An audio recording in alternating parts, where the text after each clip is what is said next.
நண்பர்கள் அனைவருக்கும் வணக்கம். நான் உங்க விஜய் பியூலா. புண்பட்ட மனசை புகை விட்டு ஆத்துங்க அப்படின்னு ஒரு பழமொழி சொல்லுவாங்க. இந்த பழமொழிக்கான அர்த்தம் என்ன அப்படின்னு நம்ம சொல்லிட்டு இருக்கோம் அப்படின்னா, மனசு கஷ்டமா இருந்தது அப்படின்னா புகை விட்டு, அதாவது தம் அடிச்சு அதை ஆத்திக்கலாம் அப்படின்னு. பொதுவா நிறைய ஜென்ஸ் கிட்ட கேட்கும்போது இந்த பழமொழியை ஒரு கிண்டல் தோணியில சொல்றது வந்துட்டு வழக்கம். ஒருவேளை இந்த பழமொழி உண்மையா இருந்துச்சுன்னா, வாழ்ற எல்லாருமே சாதாரண புகை விடுறது இல்ல, புகை மூட்டமே விடலாம். அந்த அளவுக்கு எல்லாரும் புண்பட்டு போய் தான் இருக்காங்க இயல்பா. ஓகே, நம்ம விஷயத்துக்கு வரலாம். இப்போ இந்த பழமொழிக்கான உண்மையான அர்த்தம் என்ன அப்படின்னு பார்த்தோம்னா, புண்பட்ட மனசை புகை விட்டு ஆத்துங்க அப்படிங்கிறது கிடையாது. உண்மையான அர்த்தம் என்னன்னா, புண்பட்ட மனதினை புக விட்டு ஆற்றுங்கள் அப்படின்னு அர்த்தம்.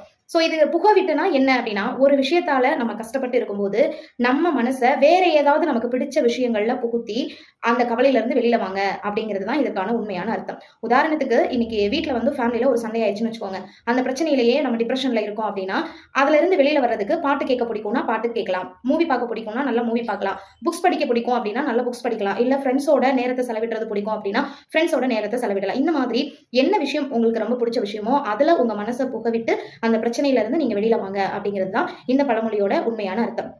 புண்பட்ட மனசை வேறு விஷயங்கள் அல்லது உங்களுக்கு பிடித்த விஷயங்களில் புகவிட்டு ஆற்றுங்கள் அப்படிங்கிற பழமொழியை தான் புண்பட்ட மனசை புகவிட்டு ஆத்துங்க அப்படின்னு சொல்லிட்டோம். மீண்டும் நாளை மற்றும் ஒரு பழமொழியில் உங்களை சந்திக்கிறேன். அதுவரை உங்களிடமிருந்து விடைபெறுவது உங்கள் விஜய் பியூலா. நன்றி.